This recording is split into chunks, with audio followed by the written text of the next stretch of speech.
I was sitting in the emergency board meeting when Linda Thompson announced that I was being reassigned to a special project effective immediately. After 8 years of building the marketing department from 3 people to 12, after leading campaigns that doubled our company revenue, after mentoring countless employees and earning recognition as Marketing Director of the Year, I was being sidelined by my own husband's golf buddy's wife, the woman who had zero corporate experience but somehow became our diversity and inclusion officer overnight, had just made me the poster child for everything wrong with our company culture. My name is Jessica Martinez, and this is the story of how I discovered that sometimes the biggest threat to your career isn't incompetence or market forces, it's nepotism wrapped in progressive language. Before we jump back in, tell us where you're tuning from, and if this story touches you, make sure you're subscribed, because tomorrow I've saved something extra special for you. The morning it all started, I was rushing to get Emma ready for her AP chemistry exam while Michael sat at our kitchen island, already dressed in his crisp white golf shirt, scrolling through his phone with that satisfied expression he wore whenever he felt particularly clever about something. Our Cedar Park home buzzed with typical Tuesday morning chaos as Emma frantically searched for her calculator and I tried to mentally review my presentation for the 10 o'clock marketing strategy meeting. Jess, you'll never believe what Bob Sterling told me at the 19th hole yesterday, Michael said, not looking up from his phone as he spoke. My husband had this habit of dropping important information while appearing completely casual about it, a skill that served him well as VP of operations, but sometimes left me feeling like I was always playing catch-up on company developments that affected my department. Bob's wife Linda is starting a consulting business focused on diversity and inclusion initiatives, he continued, finally glancing up with that expectant look that meant he thought this news should excite me. You know how the board has been pushing for better representation metrics and more inclusive hiring practices. Bob thinks Meridian could be Linda's first major client. Emma found her calculator under a stack of marketing reports I'd brought home the night before, and I kissed her forehead as she grabbed her backpack. Good luck today, sweetheart.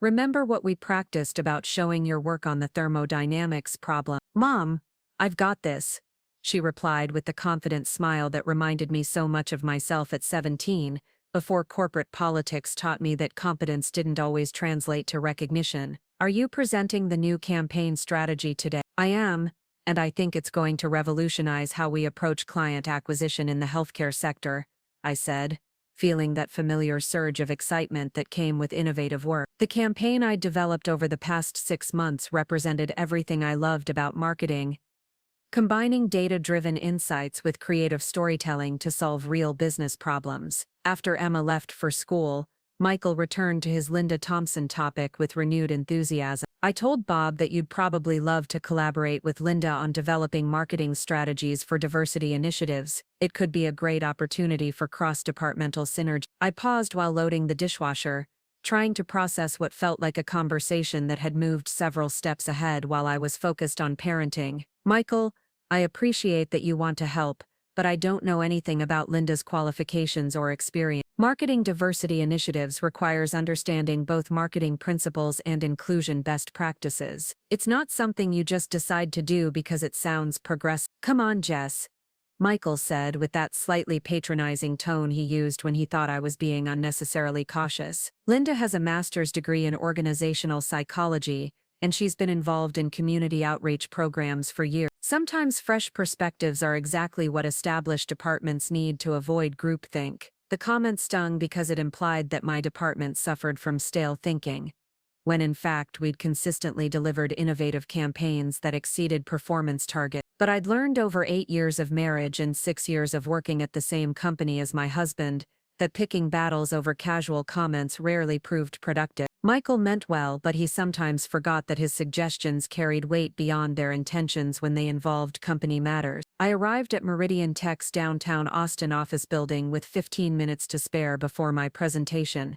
taking the elevator to the 35th floor where our marketing department occupied a corner section with enviable views of Lady Bird Lake. The open office concept meant I could see my entire team as I walked to my corner office, noting that David Chen was already deep in conversation with James Park about the quarterly analytics report. David had joined my team straight out of UT's business school 2 years ago, and his combination of analytical brilliance and creative problem-solving had quickly made him indispensable to our most complex campaign. At 24, he possessed the kind of fresh perspective that actually did prevent groupthink, earning respect through competence rather than connections. "Morning, Jessica," David called out as I passed his workspace. "I finished the final cost-benefit analysis for the healthcare camp. The projected ROI is even higher than our initial estimates suggested." "Excellent work, David. Make sure you're in the conference room for the presentation. I want the leadership team to see exactly who's been driving these exceptional results." James Park looked up from his computer screen with the slightly worried expression he wore whenever company politics entered our department's usually merit-focused environment. At 32, James had worked his way up from marketing coordinator to senior strategist through consistent performance and collaborative leadership. His instincts about corporate dynamics had proven remarkably accurate over the years. "Jessica, there's something weird going on," James said quietly, glancing around to ensure our conversation remained private. "Patricia Williams from HR sent me an email this morning asking for detailed demographic breakdowns of our hiring and promotion decisions over the past 2 years. She said it was routine, but I've never received a request like that before." The request struck me as unusual, particularly since we'd just completed comprehensive performance reviews last month, and our department's diversity metrics consistently exceeded company average. David Chen,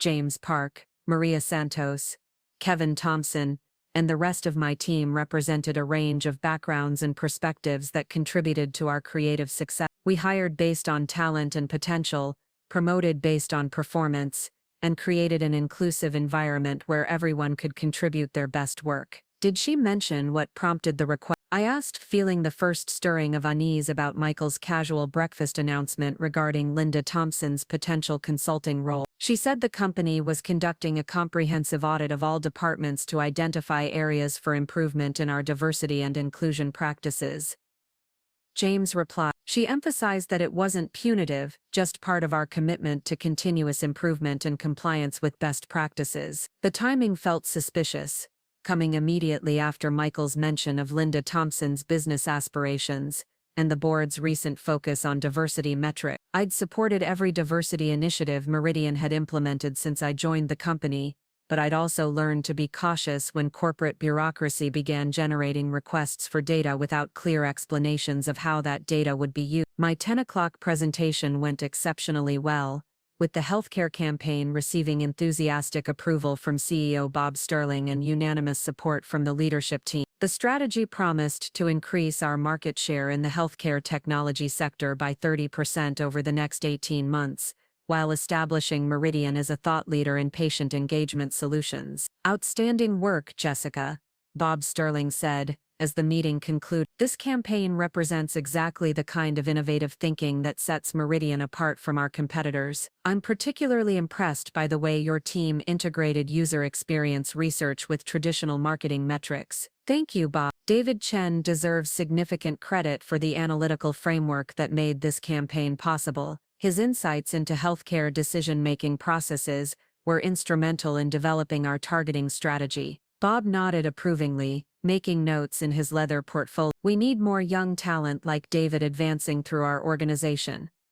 Speaking of organizational development, I wanted to mention that we're bringing in a consultant to help us enhance our diversity and inclusion initiative. Linda Thompson comes highly recommended, and she'll be conducting a comprehensive assessment of our current practices. The confirmation of Michael's breakfast announcement carried more weight coming from Bob Sterling in an official capacity, but I remained optimistic that any assessment would recognize the genuine progress our department had made in creating an inclusive and high-performing team culture. After the meeting, I returned to my office to find an email from Patricia Williams, requesting a one-on-one meeting to discuss marketing department, diversity metrics and professional development opportunity. The formal language and lack of specific context triggered my professional instincts about potentially problematic situations. I called Susan Lee, a former colleague who now ran her own consulting firm specializing in organizational development and workplace equity. Susan had left Meridian 3 years earlier to start her practice, maintaining friendships throughout the company,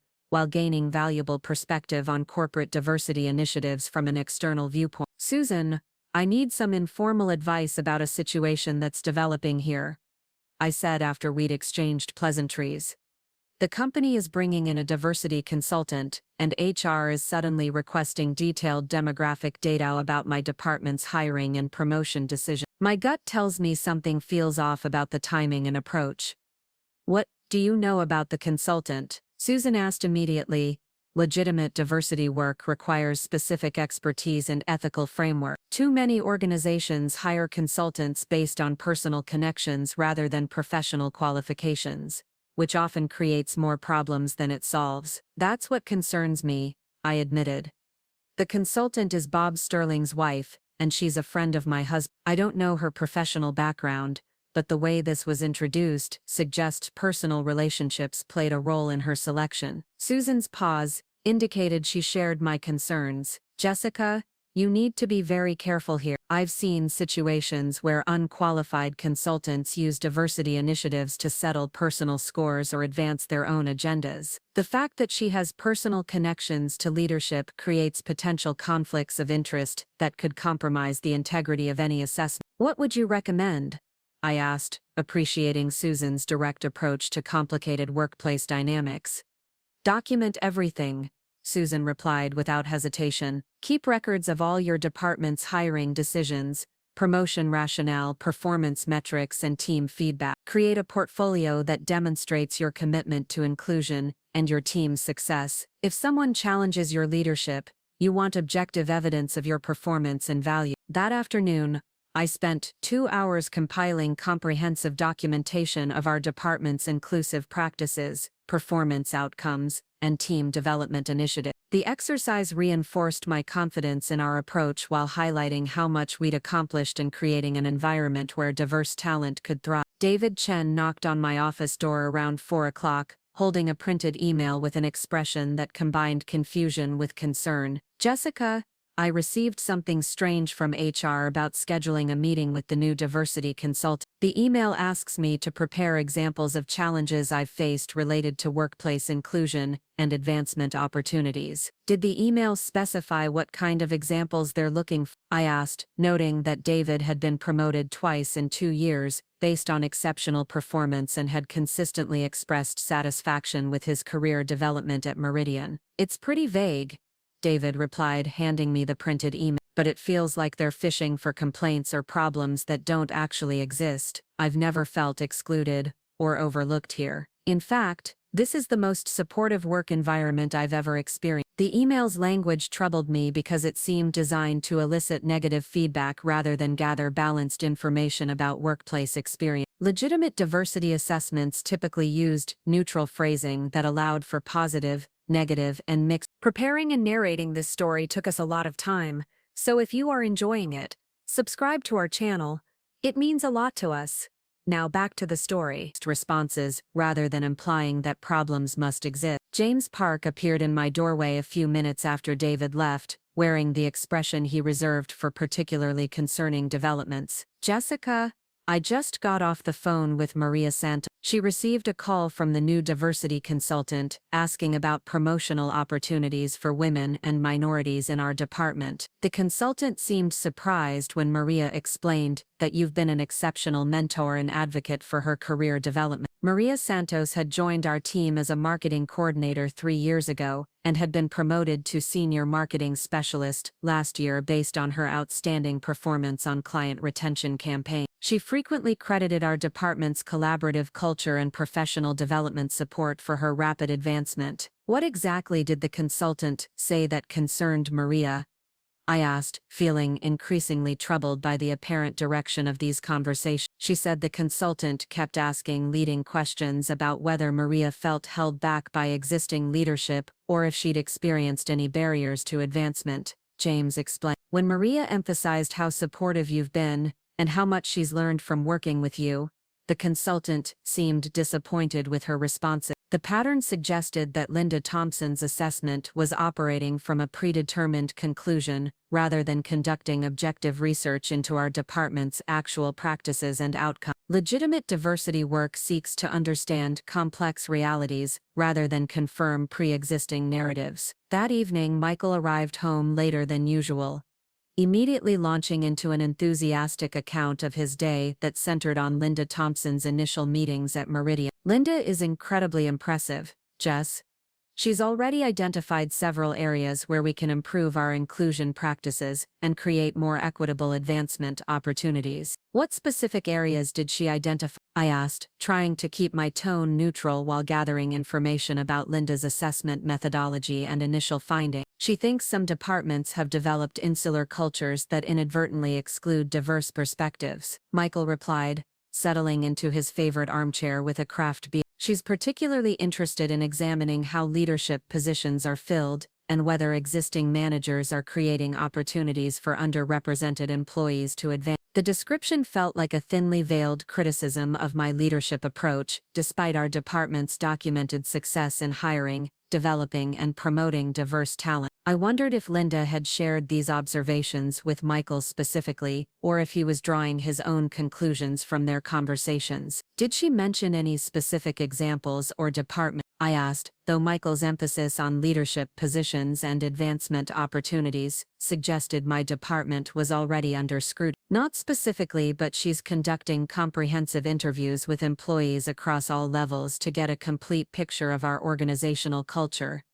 Michael said. She mentioned that some of the most revealing insights come from employees who might not feel comfortable sharing honest feedback with their direct supervisor. The implication that my team members couldn't or wouldn't provide honest feedback directly to me felt particularly insulting given the open communication culture we'd cultivated and the consistent positive feedback I received in both formal reviews and informal conversation. David, James, Maria and the rest of my team regularly approached me with questions, concerns, and suggestions because they knew I valued their input and supported their professional growth. Emma joined us in the living room after finishing her homework, immediately sensing the tension that had developed during our conversation about workplace dynamics. At 17, she possessed remarkable emotional intelligence and often asked questions that cut through adult complexities to identify core issues. "Mom, you seem stressed about something," Emma observed, settling onto the couch with her laptop. "Is everything okay at work?" "Just some changes happening in our diversity and inclusion practices," I replied, not wanting to burden her with workplace politics, but appreciating her perceptiveness. Sometimes organizational changes create uncertainty, even when they're intended to improve things. "Are they changing things that were already working well?" Emma asked with the direct logic that often illuminated problems adults tried to rationalize away. Michael answered before I could respond. "Sometimes what appears to be working well on the surface has underlying issues that aren't immediately obvious. Linda's assessment is designed to identify those hidden problems and create solutions." Emma looked thoughtful for a moment before responding. "But if people are happy and succeeding, how do you know there are hidden problems? Seems like you'd want to understand why things are working before you change them." Her observation captured exactly what troubled me about Linda Thompson's approach. Rather than studying our department's success in creating an inclusive environment where diverse talent thrived,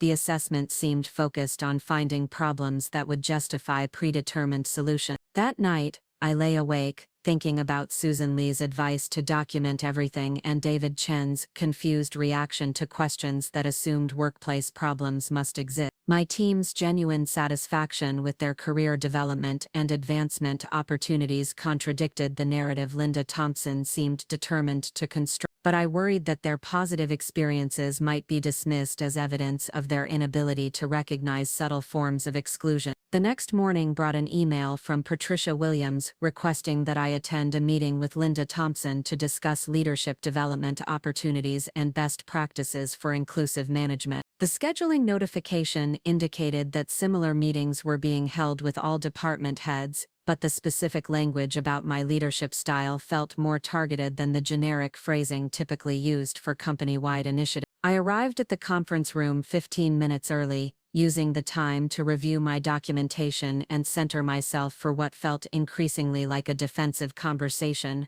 rather than a collaborative discussion about improving our already successful practices. Linda Thompson entered precisely on time, accompanied by Patricia Williams and carrying a tablet and legal pad that suggested serious note-taking intention. Linda appeared to be in her mid-40s, professionally dressed in a way that projected authority without warmth, and possessed the confident bearing of someone accustomed to controlling conversation. Her greeting was cordial but formal, establishing a dynamic that felt more like an interrogation than a consultation. "Jessica, thank you for taking time to meet with us," Linda began, settling into the chair directly across from me with Patricia Williams positioned to her right. "I've been conducting comprehensive interviews with your team members, and I wanted to discuss some observations about leadership dynamics and advancement opportunities within your department." The framing immediately put me in a defensive position, implying that problems had been identified rather than asking for my perspective on our department's culture and practices. Legitimate consulting relationships typically begin with information gathering from all stakeholders before drawing conclusions about organizational dynamics. "I'd be happy to discuss our department's approach to professional development and inclusive leadership,"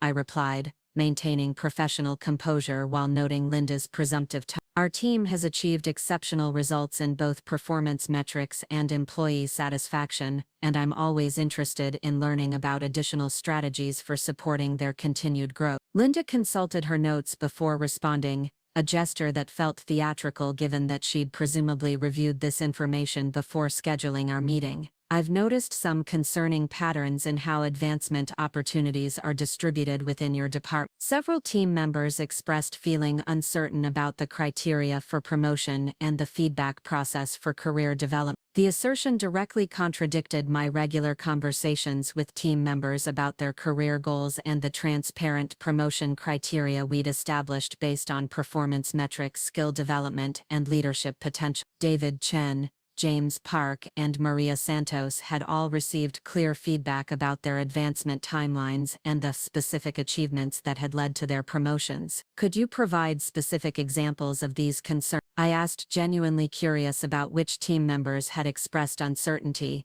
since our regular one-on-one meetings typically addressed career development questions as they arose. "I'm not able to share specific details due to confidentiality considerations," Linda replied smoothly, "but the pattern suggests that your management style may inadvertently create barriers for some employees to express concerns or request feedback about their professional development." The circular logic troubled me because it made any defense of our open communication culture evidence of the very problem Linda claimed to have identified. If team members felt comfortable raising concerns, that demonstrated effective leadership. If they didn't raise concerns, that proved they felt unable to communicate honestly with me. Patricia Williams added her perspective with the careful neutrality that HR professionals use when delivering potentially controversial messages. Linda's assessment suggests that implementing more structured feedback mechanisms and formalized advancement criteria could improve transparency and ensure equitable access to development opportunities. "We actually have detailed advancement criteria and regular feedback processes,"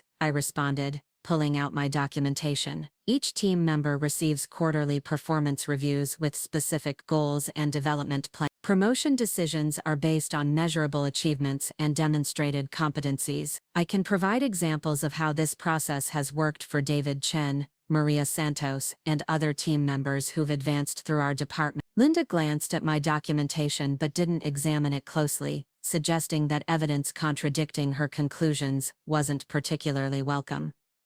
"The perception of fairness can be as important as actual fairness," she said. "If employees don't fully understand how decisions are made, they may question whether the process is truly equitable, even if it produces positive outcomes." The conversation continued for another 30 minutes, with Linda raising concerns about everything from our informal mentoring relationships to our collaborative project assignment process. Each criticism felt designed to pathologize normal management practices, while ignoring the positive outcomes those practices had produced. As we concluded the meeting, Linda announced that she'd be preparing a comprehensive report with recommendations for improving our department's diversity and inclusion practices. "I'll also be facilitating some team-building sessions focused on inclusive communication and unconscious bias awareness," she added. "It's important that everyone understand how to create truly welcoming environments for all employees." Walking back to my office, I felt the disorienting experience of having my leadership approach and team culture redefined through a lens that transformed our strengths into weaknesses. The meeting had produced no actionable insights about improving our already successful practices,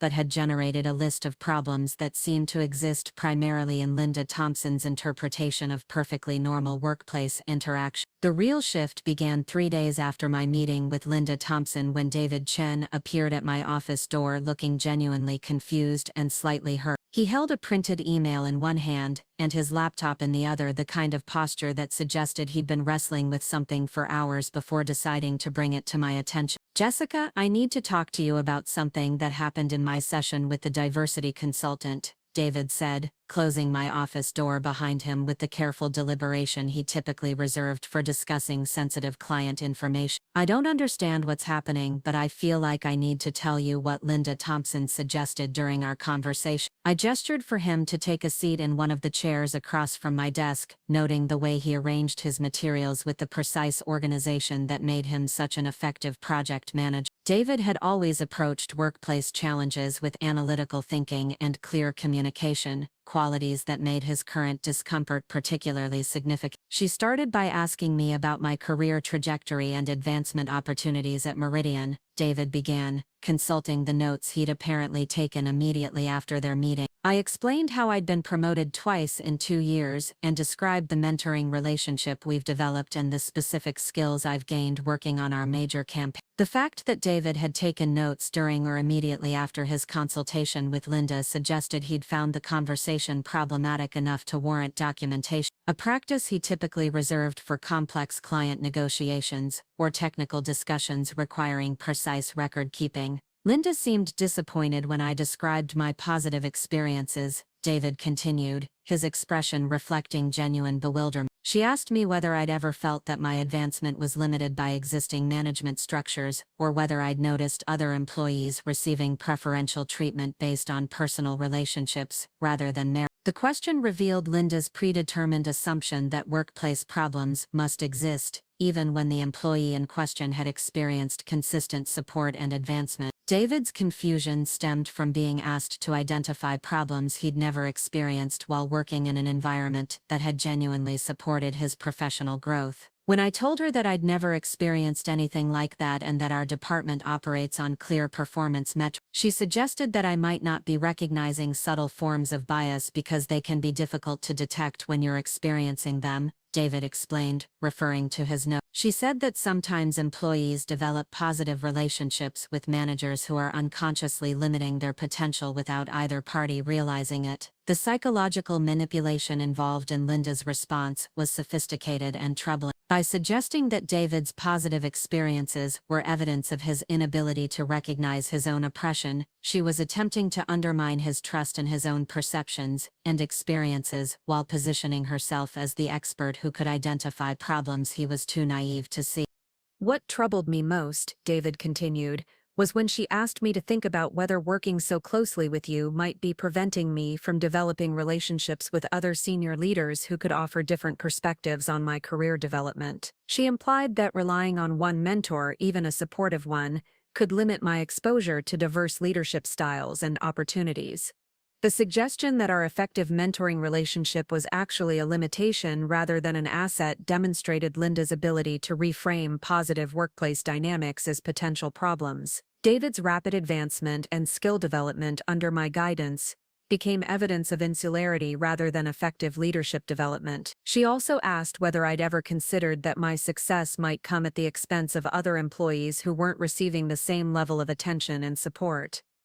David said, his voice reflecting the ethical discomfort that question had obviously created. The implication was that our working relationship might be contributing to inequity within the department. The suggestion that David should feel guilty about his success in professional development represented a particularly insidious form of manipulation designed to create conflict between high-performing employees and their managers, while undermining the collaborative culture that had contributed to everyone's advancement. "How did you respond to these suggestions?" I asked, curious about how David had navigated what was clearly an attempt to recruit him as a critic of my leadership approach. I told her that our department has consistently promoted diverse talent and that I've watched you provide the same level of support and mentoring to Maria Santos, James Park, and other team members based on their individual needs and career goals.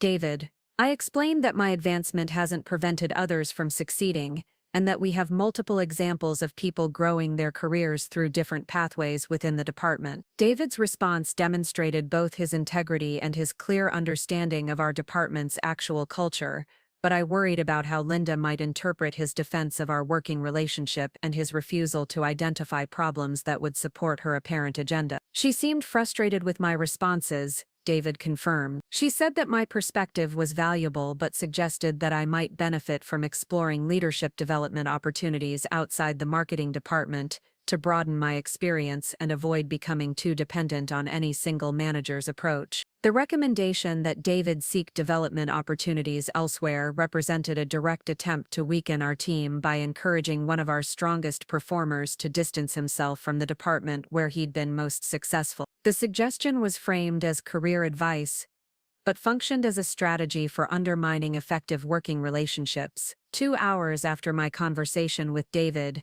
James Park knocked on my office door with a similar expression of confusion and concern. He carried a coffee cup and a small notebook suggesting he'd spent time at Central Perk Cafe processing his own consultation with Linda Thompson before deciding to discuss it with me. Jessica, I need to tell you about my meeting with the diversity consultant, James said, settling into the chair David had recently vacated. The whole conversation felt off in a way I can't quite articulate, but I left feeling like I'd been asked to betray everything I value about our work environment. James had worked in several departments before joining my team 3 years ago, giving him valuable perspective on different management styles and organizational cultures within Meridian. His assessment of workplace dynamics had proven consistently accurate, making his discomfort with Linda's approach particularly significant. She spent the first part of our meeting asking about my background and career trajectory. James explained, consulting his note. I described how I'd transferred to marketing from the operations department, and explained why I'd found our team culture more collaborative and supportive than my previous experience. The fact that James had chosen to transfer to our department after experiencing other management approaches provided compelling evidence about the relative effectiveness of our inclusive leadership practices. But Linda apparently hadn't viewed his voluntary move as positive feedback about our culture. When I mentioned that I'd specifically requested to join your team because of the reputation for professional development and inclusive leadership, she asked whether I thought that reputation might mask underlying issues that weren't immediately apparent.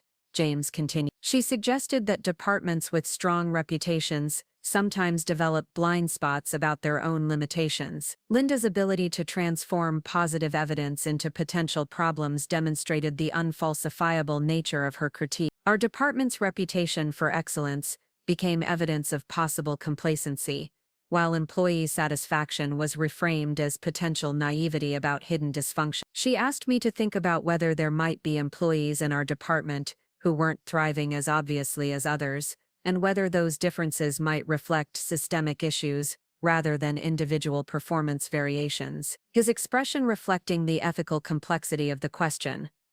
She wanted me to identify team members who might be struggling or feeling excluded. The request that James identify potentially vulnerable colleagues represented an attempt to create internal surveillance and suspicion within our team. By encouraging employees to analyze their coworkers for signs of dissatisfaction or exclusion, Linda was trying to generate the very divisions and mistrust that would justify her intervention. I told her that our team operates on principles of mutual support, and that we have regular check-ins and feedback processes that address individual needs and challenges. James replied, I explained that while people have different strengths and work styles, I've never observed anything that suggested systematic exclusion or unfair treatment. James's response aligned with David's defense of our department culture, but I sensed that Linda was becoming increasingly frustrated with team members who refused to identify the problems she needed to justify her role and recommendation. The conversation took a strange turn when she asked me about leadership opportunities within the department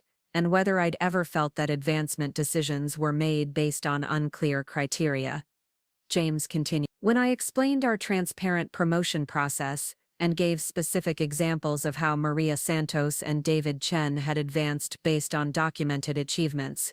She suggested that formal processes can sometimes obscure informal preferences. The implication that our documented promotion criteria masked hidden favoritism represented another example of Linda's ability to cast doubt on objective evidence, while offering no specific alternative standards for evaluation. Her critique relied on the possibility of hidden problems rather than evidence of actual dysfunction. "What concerned me most," James said, referring to his notes, was when she asked whether I'd considered that my positive relationship with you might limit my ability to provide honest feedback about areas where the department could improve. She suggested that loyalty to individual managers sometimes prevents employees from acknowledging broader organizational issues. The suggestion that professional respect and effective working relationships constituted a form of corruption that prevented honest assessment demonstrated Linda's fundamental mental understanding of how trust and communication function in healthy workplace environments. Her approach seemed designed to replace collaborative relationships with suspicious distance. She ended our meeting by encouraging me to think more critically about whether our department's success might come at the expense of other teams, or whether our collaborative culture might inadvertently exclude perspectives that challenge our existing approaches.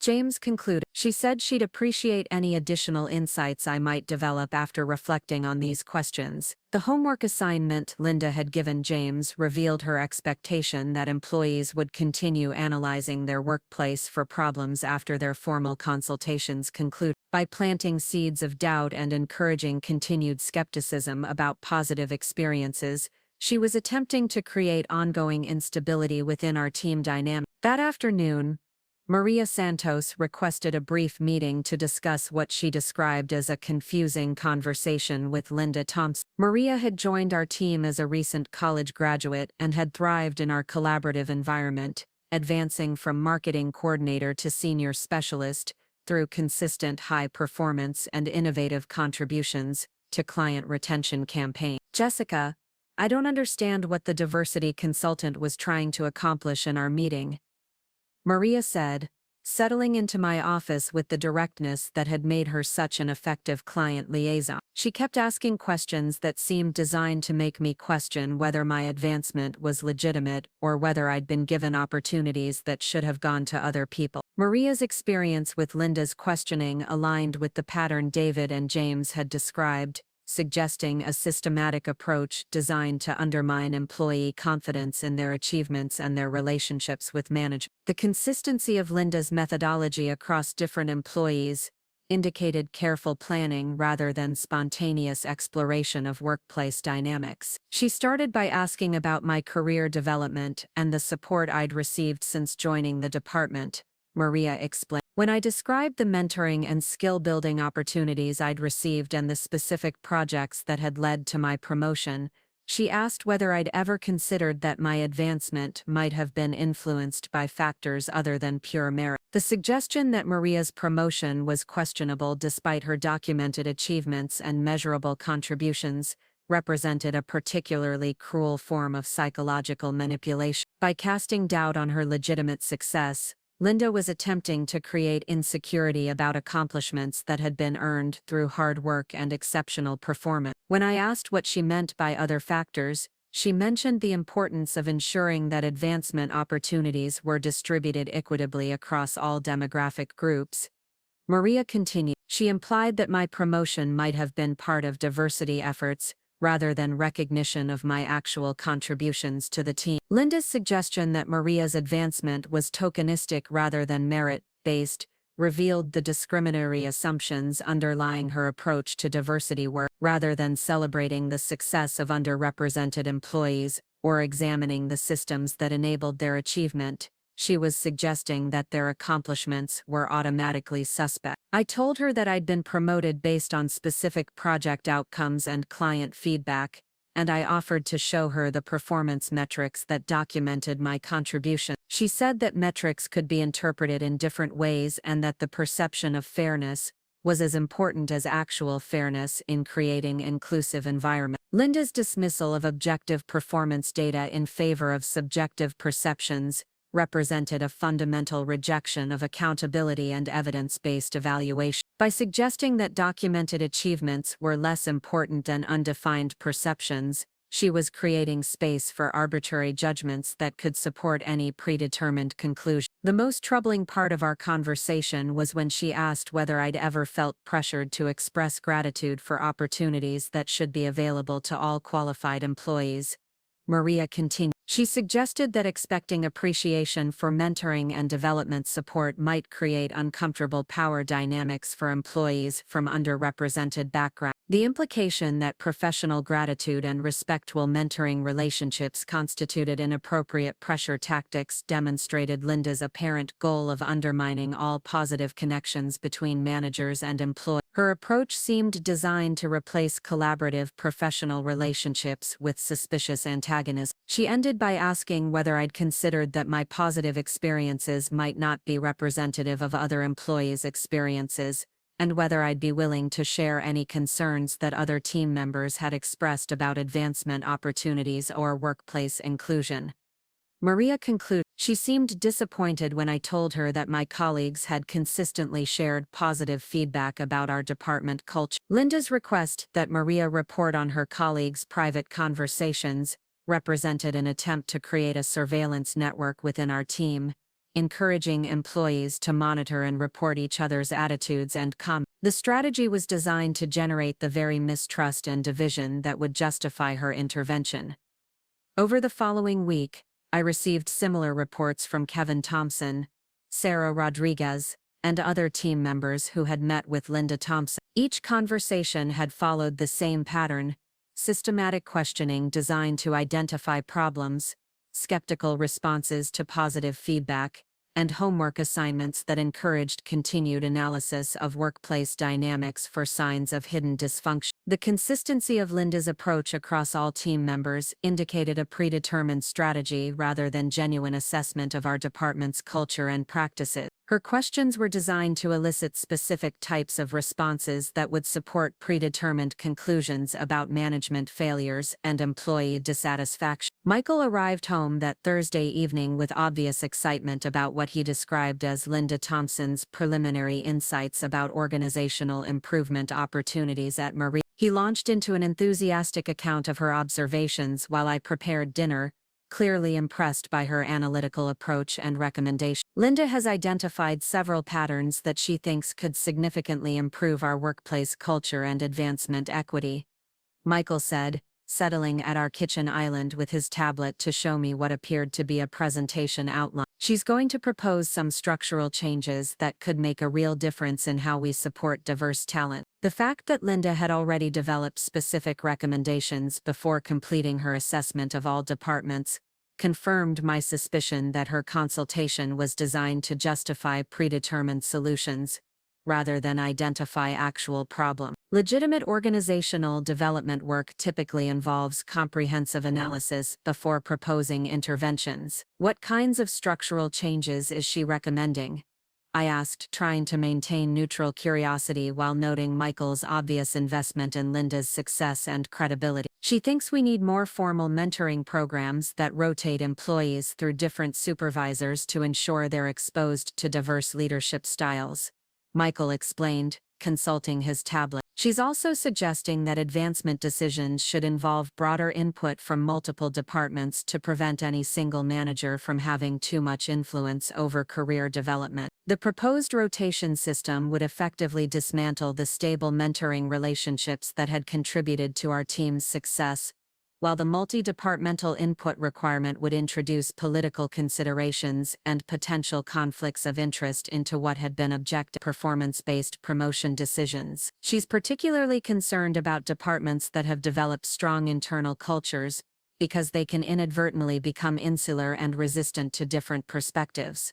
Michael continued. She thinks rotating employees and involving external input in advancement decisions would help break down those barriers. Linda's characterization of our collaborative culture as insularity, and her recommendation to disrupt successful working relationships, demonstrated either fundamental understanding of effective team dynamics, or deliberate intention to undermine departments that functioned well without her intervention. Has she identified specific problems with existing advancement process? I asked, genuinely curious about what evidence Linda was using to support her recommendations for structural reorganization. She said that several employees expressed uncertainty about advancement criteria and feedback processes. Michael replied, which directly contradicted the detailed documentation I maintained about our transparent promotion standards and regular performance discussion. She thinks that even when processes appear fair, they can still create barriers for employees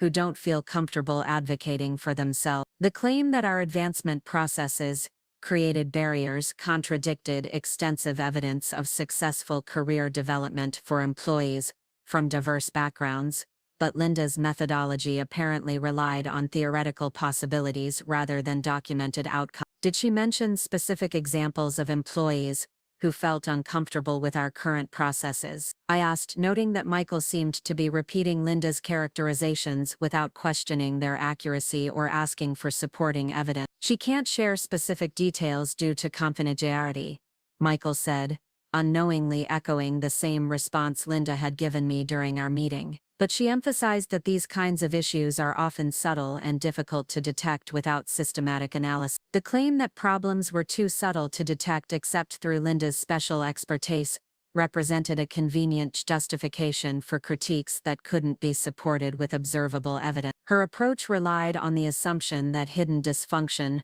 must exist even when all visible indicators suggested effective, inclusive management. Emma joined our conversation as I was setting the table for dinner, immediately sensing the tension that had developed during our discussion about workplace changes. Her presence provided a welcome shift toward lighter topics, but I noticed that she seemed unusually quiet during our meeting. After we'd finished eating and Michael had moved to the living room to watch the evening news, Emma helped me load the dishwasher while asking questions that demonstrated her characteristic insight into adult complexities. "Mom, is someone at work trying to cause problems for you?" Emma asked directly, her question cutting through the careful neutrality I'd been maintaining during conversations with Michael. "You seem worried about something and Dad seems excited about something, but it doesn't feel like you're talking about the same thing." Her observation accurately captured the disconnect between Michael's enthusiasm for Linda's recommendations and my concerns about the implications of those changes for our team's continued success and collaborative culture. "There's a new consultant evaluating our workplace practices," I explained, trying to provide honest information without burdening Emma with workplace politics. "Sometimes when organizations try to improve, the changes can create uncertainty for people who were already satisfied with how things were working. But if people were happy and doing good work, why would you change things?" Emma asked with the logical clarity that often illuminated problems adults were reluctant to acknowledge directly. "That's a very perceptive question," I replied, appreciating how her straightforward thinking highlighted the fundamental issue with Linda's approach. "Sometimes change is necessary to address real problems, but sometimes change is proposed for other reasons that aren't directly related to improving how things actually work." Emma considered this explanation while finishing with the dishes, her expression reflecting the kind of thoughtful analysis she typically applied to complex chemistry problems. "So the question is whether the person recommending changes is trying to fix actual problems or just wants to change things for different reasons." Her summary captured exactly what troubled me about Linda Thompson's consultation and recommendation. Without clear evidence of dysfunction or employee dissatisfaction, the proposed structural changes seemed designed to serve purposes other than improving our already effective department culture and practice. That night I spent several hours reviewing the documentation I'd compiled about our department's inclusive practices and successful outcomes, comparing Linda's characterizations with objective evidence of our team's achievements and employee satisfaction. The disconnect between her assessment and our actual performance created a troubling picture of consultation work that prioritized predetermined narratives over empirical evaluation. Susan Lee returned my call the next morning with perspective that helped clarify the broader implications of what was happening at Meridian. Her experience with legitimate diversity work provided valuable context for evaluating Linda Thompson's approach and recommendation. What you're describing sounds like someone using diversity language to pursue a different agenda, Susan said after I'd summarized the week's developments. Legitimate inclusion work builds on existing strengths while addressing specific barriers. What you're experiencing sounds more like systematic undermining disguised as organizational improvement. Susan's analysis aligned with my growing concern that Linda's consultation was designed to create problems rather than solve them, using the language of diversity and inclusion to justify interventions that would disrupt effective working relationships and collaborative culture. The pattern you're describing, where positive feedback is dismissed and employees are encouraged to question their own experiences, is actually counterproductive to real inclusion work. Susan continued. Effective diversity initiatives celebrate success stories and study what makes them possible rather than suggesting that positive outcomes are automatically suspect. The contrast between Susan's description of constructive diversity work and Linda's approach highlighted how authentic inclusion efforts differed from political manipulation, masquerading as progressive consultation. My recommendation is to continue documenting everything and prepare for the possibility that you'll need to advocate for your team and your leadership approach, Susan advised. If this consultant is operating from personal motivations rather than professional standards, she may try to implement changes that serve her interests rather than improve your workplace culture. The warning that I might need to defend demonstrably successful practices against criticism based on theoretical problems rather than observable evidence felt surreal, but the pattern of Linda's work suggested that factual reality might be less important than narrative construction. In her final recommendation, the confrontation I'd been dreading arrived the following Monday morning in the form of an urgent calendar invitation from Bob Sterling's assistant. The subject line read, Departmental Performance Review, Marketing Leadership Assessment, and the attendee list included Bob Sterling, Patricia Williams, Linda Thompson and myself. The timing, set for 8:30 in the morning before most employees arrived, suggested serious discussions that required privacy. I spent the weekend preparing comprehensive documentation of our department's achievements, including client satisfaction scores, revenue growth metrics, employee retention rates, and detailed examples of successful career development for team members from diverse backgrounds. The portfolio represented 3 years of consistent excellence, but I worried that objective evidence might carry less weight than Linda Thompson's subjective interpretations of workplace dynamics. Michael had spent Saturday afternoon reviewing what he described as Linda's preliminary report, expressing admiration for her thorough analysis and innovative recommendation. His enthusiasm for her work made our Sunday evening conversation particularly difficult, as I tried to explain my concerns without directly criticizing someone he'd come to view as a valuable asset to the company. Linda's approach is exactly what Meridian needs to move beyond superficial diversity metrics toward genuine inclusion,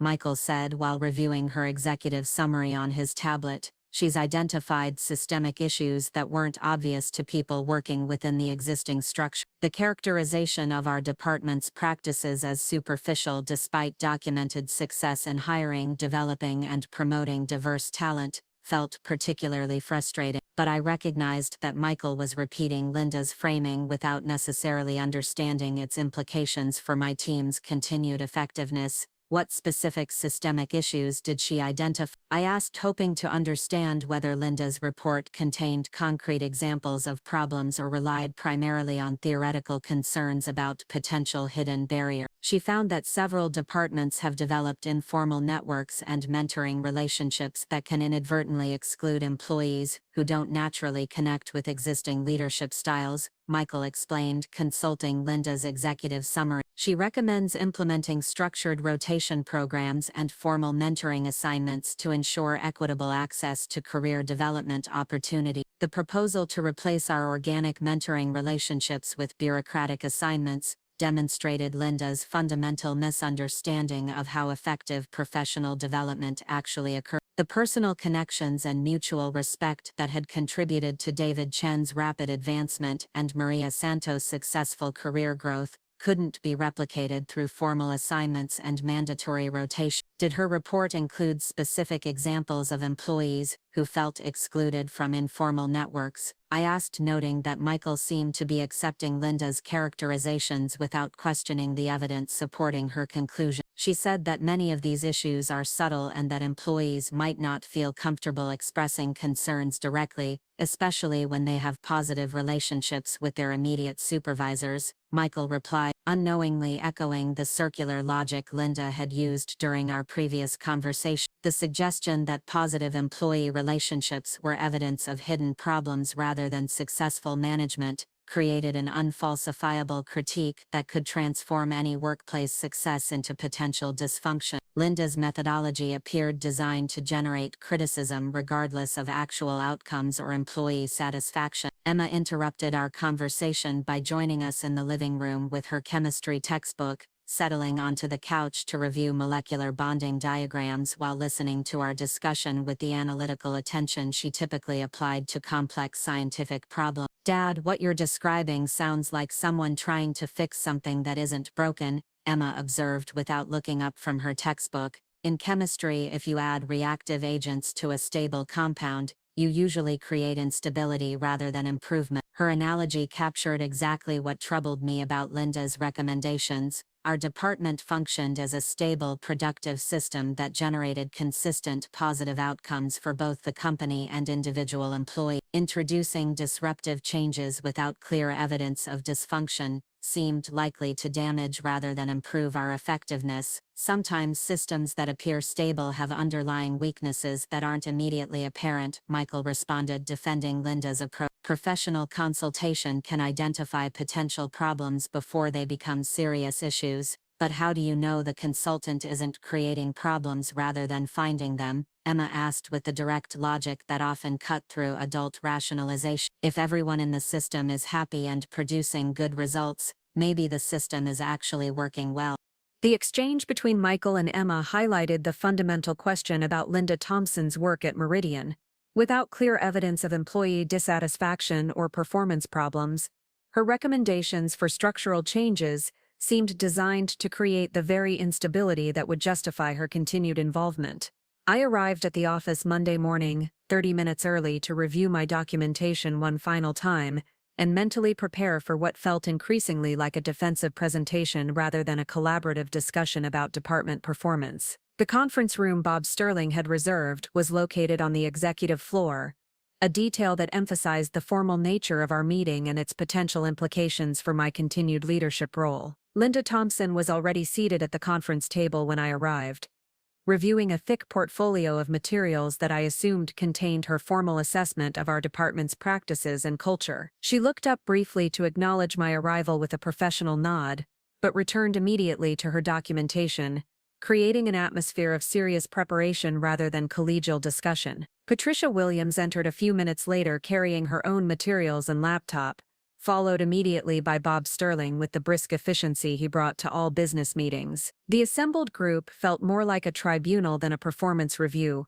particularly given Linda's role as external consultant rather than company employee. "Thank you all for accommodating this early meeting," Bob began, settling into his chair at the head of the conference table. "Linda has completed her assessment of our marketing department's diversity and inclusion practices, and we wanted to discuss her findings before implementing any recommended changes." The reference to implementing changes rather than considering recommendations suggested that decisions had already been made based on Linda's report, transforming our meeting from collaborative discussion into notification of predetermined outcome. "Jessica, Linda's analysis has identified several areas where your department could improve its approach to inclusive leadership and equitable advancement opportunities," Bob continued, consulting a summary document that appeared to be separate from the comprehensive materials Linda had prepared. The framing immediately positioned me as someone whose leadership practices required correction rather than recognition, despite our department's documented success in creating opportunities for diverse talent and maintaining high levels of employee satisfaction and performance. Linda opened her portfolio and began presenting her findings with the confident authority of someone accustomed to controlling organizational conversation. Her approach was methodical and professional,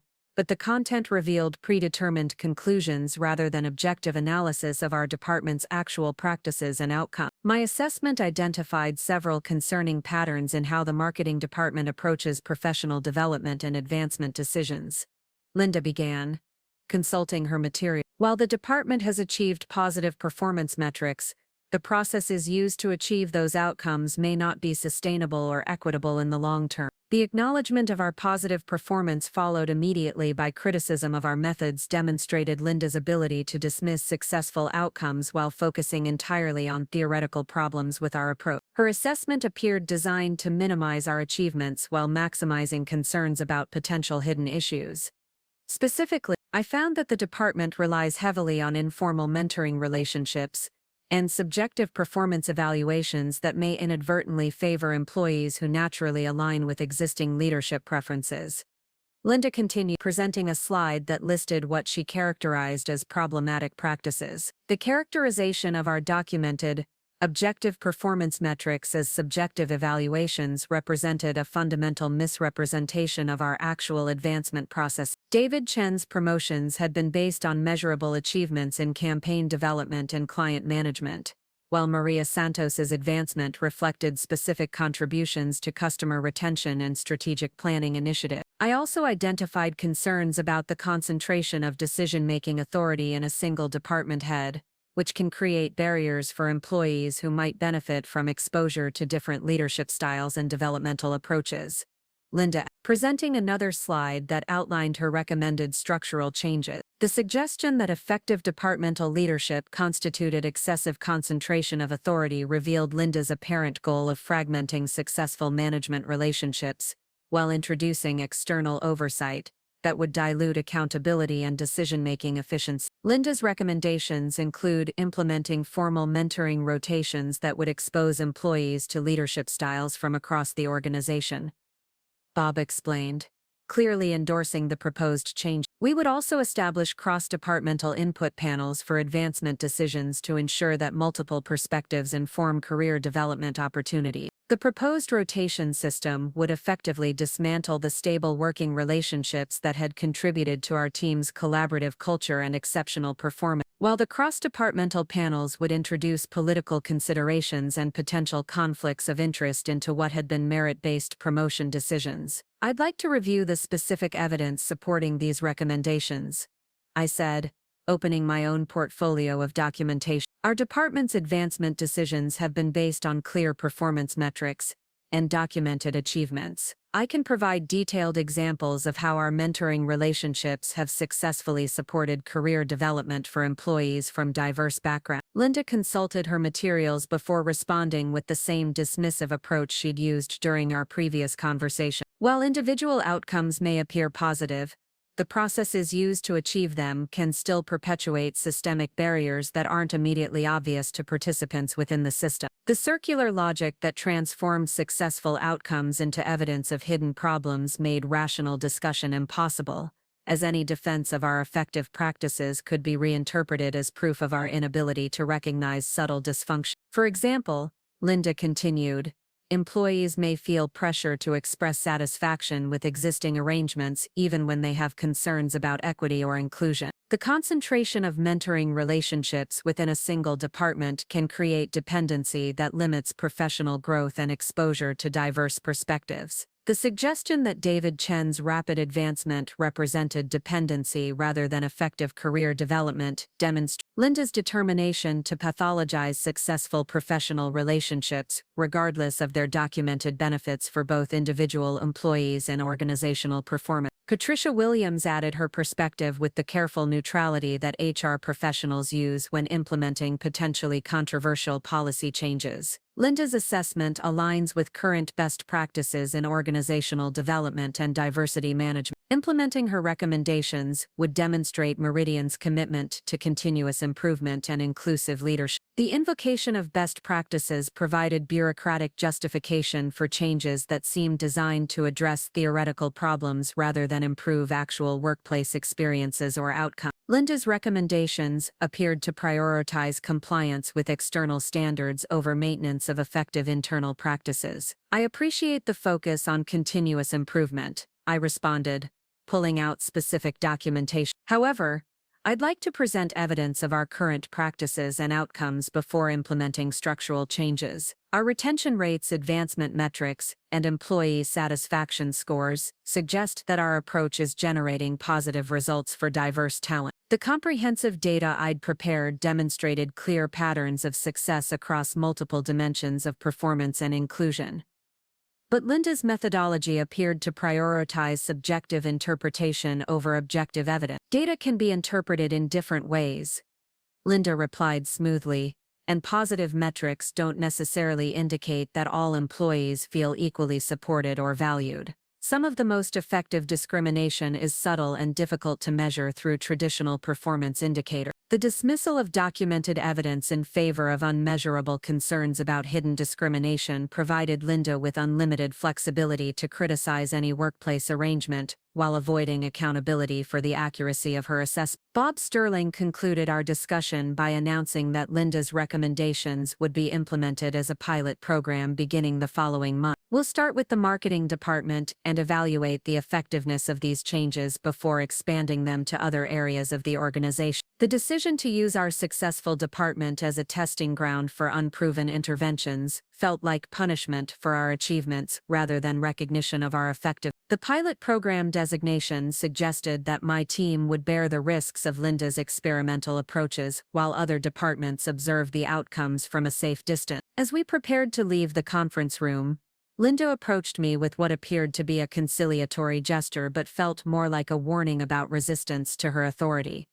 Jessica, I understand that change can be challenging, especially when existing practices have produced positive outcomes. I'm confident that these structural improvements will ultimately benefit both your team and the broader organization. The implication that my concerns about disrupting successful practices constituted resistance to positive change revealed Linda's expectation that I would implement her recommendations without question or criticism, regardless of their potential impact on my team's continued effectiveness. Walking back to my department, I felt the disorienting experience of having demonstrable success reframed as potential failure and effective leadership characterized as problematic concentration of authority. The meeting had produced no acknowledgement of our achievements or recognition of the inclusive culture we'd built, focusing entirely on theoretical improvements that seemed designed to solve problems that didn't exist. David Chen was waiting outside my office when I returned, his expression reflecting the same confusion and concern that had characterized his previous conversations about Linda Thompson's consultation process. He held a printed email and appeared to have been waiting for some time,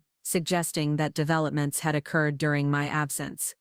Jessica, I received a strange message from HR about participating in a new cross-departmental mentoring program, David said, handing me the printed email. The message says that I'll be working with managers from operations and finance to broaden my leadership development experience. The speed with which Linda's recommendations were being implemented suggested that the pilot program announcement had been primarily ceremonial, with actual changes already planned and coordinated before our morning meeting. The email David had received indicated that my team members would be reassigned to other mentors without consultation or consideration of their current professional development needs. The email also mentions that I should prepare to discuss my career goals with these new mentors and be open to exploring advancement opportunities outside the marketing department.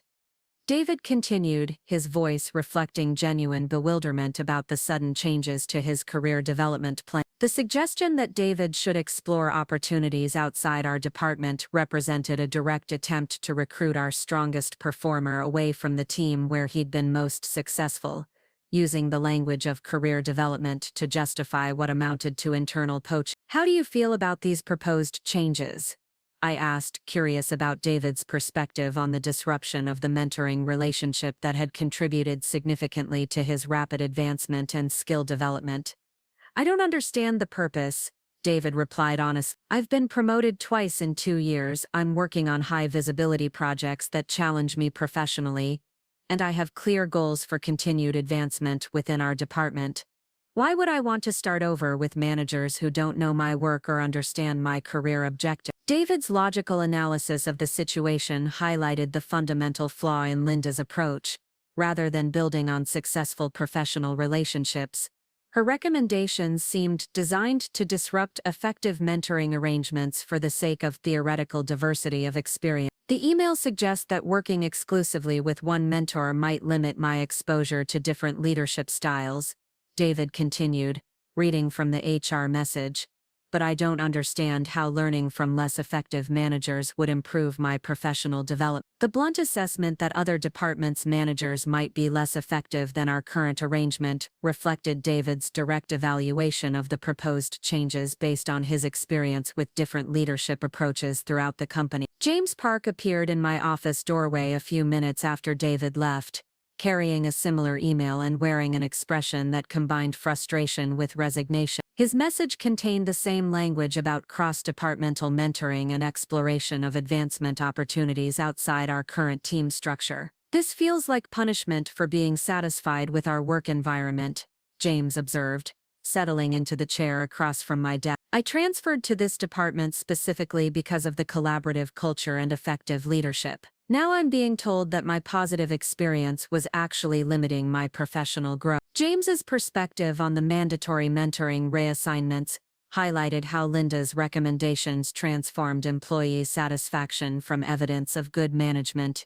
into proof of problematic dependency that required correction through external intervention. The email asks me to identify aspects of our current department culture that might have prevented me from recognizing limitations in my professional development, James continued, consulting his printed message. I'm supposed to discuss these insights with my new mentor from the finance department. The homework assignment requiring James to criticize our department culture represented an attempt to generate retroactive justification for changes that had been implemented without evidence of actual problems or employee dissatisfaction. I've worked in finance before joining your team, James added. The management style there was hierarchical and focused primarily on individual competition rather than collaborative achievement. I don't understand how returning to that environment would improve my leadership development. James's comparison between different departmental cultures provided concrete evidence that Linda's recommended changes would expose our team members to less effective management approaches, while dismantling the collaborative relationships that had contributed to their success. Maria Santos arrived at my office later that afternoon with her own reassignment notification and a look of genuine distress about the implications of the proposed changes for her continued career development. Her email assigned her to a mentor in the operations department with instructions to explore opportunities for advancement outside marketing. Jessica, I'm confused about why I'm being moved away from the mentoring relationship that's been so successful for my career growth, Maria said, settling into my office with obvious concern. I've advanced faster here than I ever expected, and I have clear goals for continued development within our team. Maria's confusion about the rationale for disrupting her successful career trajectory reflected the broader irrationality of implementing changes that solved no identifiable problems while creating obvious risks for high-performing employees. The email suggests that I might have been given opportunities that should have been distributed more equitably among employees from different backgrounds, Maria continued, her voice reflecting the psychological impact of Linda's suggestion that her achievements were somehow illegitimate. The implication that Maria's promotions were problematic rather than earned represented the most troubling aspect of Linda's approach, as it undermined the confidence and professional identity of exactly the employees that genuine diversity initiatives should celebrate and support. It also says that working with a mentor from a different department will help me develop perspectives that aren't available within our current team structure, Maria added, reading from her notification. But I chose marketing specifically because I wanted to develop skills in strategic communication and client relationship management. The suggestion that Maria should develop expertise outside her chosen field demonstrated Linda's apparent indifference to individual career goals and professional interests in favor of theoretical benefits from exposure to different management styles.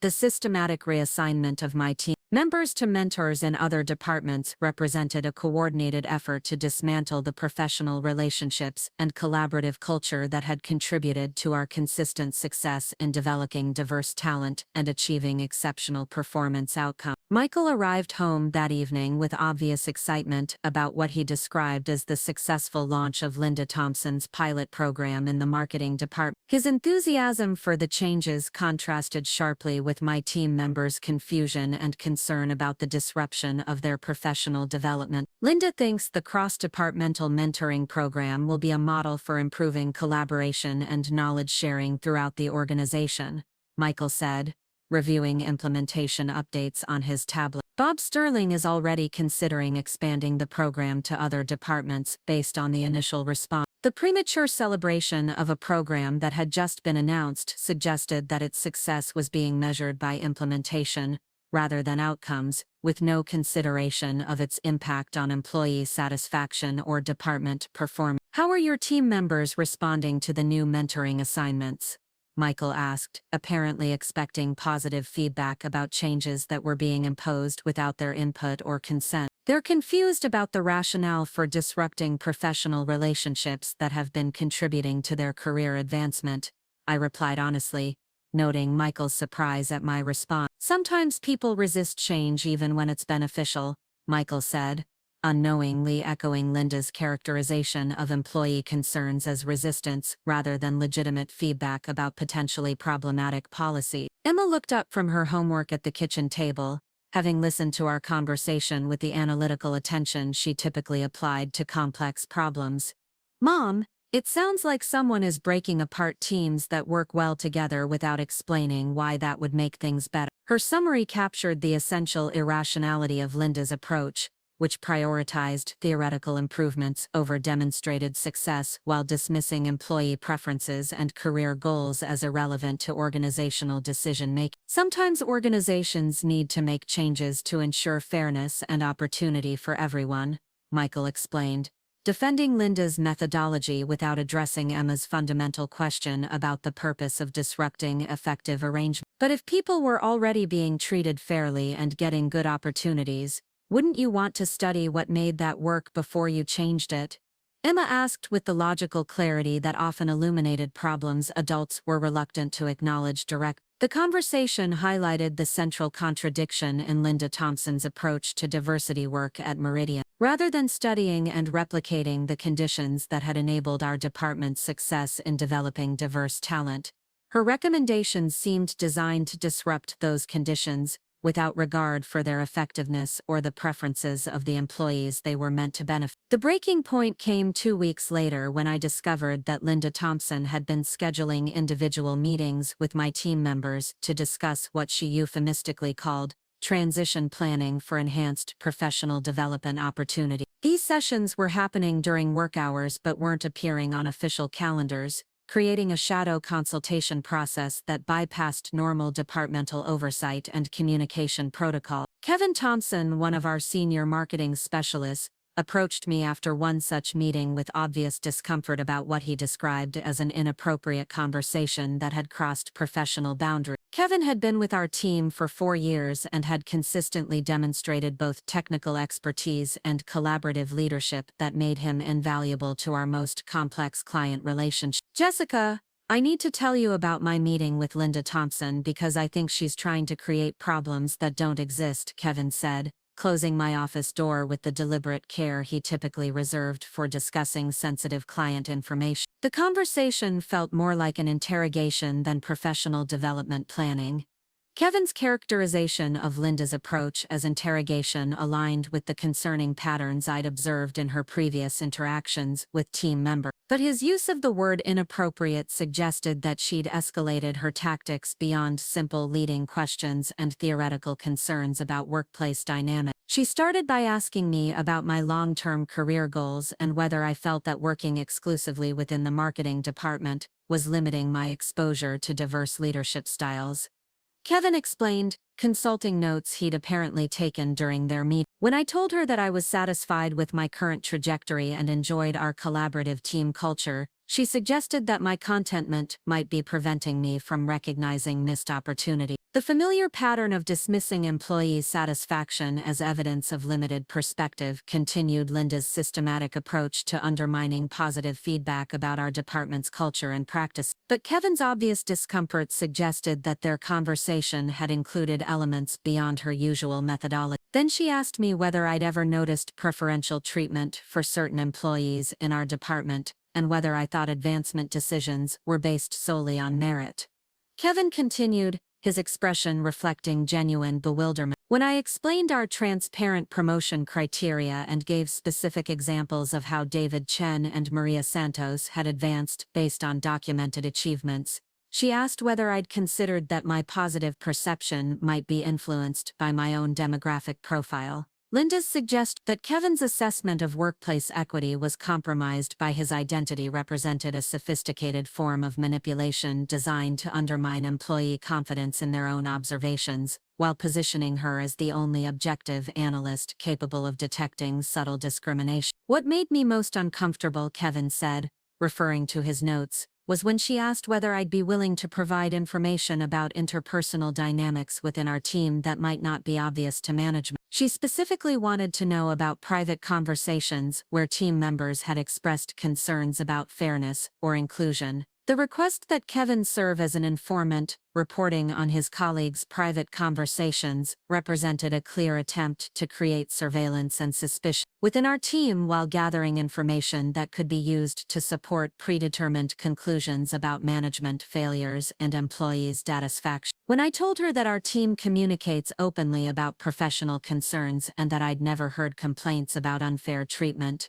she suggested that employees might feel pressure to maintain positive appearances, even when they have legitimate grievances. Kevin continued, she said that my willingness to share observations about team dynamics would demonstrate my commitment to creating a truly inclusive workplace. Linda's framing of surveillance as evidence of commitment to inclusion revealed her ability to transform destructive requests into apparent tests of employee value, making refusal to cooperate seem like resistance to diversity and equity rather than protection of professional relationships and ethical boundaries. I told her that I wouldn't feel comfortable reporting on my colleagues' private conversations and that I didn't believe such information gathering was appropriate for professional development purposes. Kevin concluded. She seemed disappointed with my response and suggested that I might need to examine whether my loyalty to existing arrangements was preventing me from supporting necessary organizational improvement. Kevin's refusal to participate in Linda's information gathering network demonstrated both his professional integrity and his clear understanding of appropriate workplace boundaries. But Linda's characterization of his ethical stance as problematic loyalty revealed her expectation that employees would prioritize her agenda over their relationships with colleagues. The systematic nature of Linda's individual meetings with team members suggested a coordinated campaign designed to gather information that could be used to justify predetermined recommendations while creating internal division and suspicion that would undermine our collaborative culture. Her approach seemed calculated to transform our team's strengths into evidence of dysfunction while positioning herself as the expert capable of identifying problems that others couldn't see. I spent that afternoon consulting with Tom Harrison, my former mentor who had left Meridian 3 years earlier to become vice president of marketing at Tech Forward Solutions, a Dallas-based competitor. Tom's experience at both companies provided valuable perspective on organizational development strategies and their potential implications for department effectiveness and employee satisfaction. What you're describing sounds like someone using diversity initiatives as a pretext for organizational restructuring that serves different purposes, Tom said after I'd summarized the developments at Meridian. I've seen situations where consultants create instability in successful departments to justify their continued involvement and expand their influence within organizations. Tom's analysis aligned with my growing suspicion that Linda Thompson's work was motivated by factors beyond improving workplace inclusion and equity.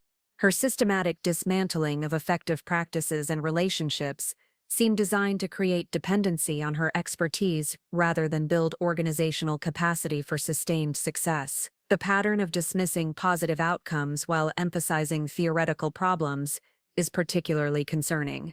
Tom continued.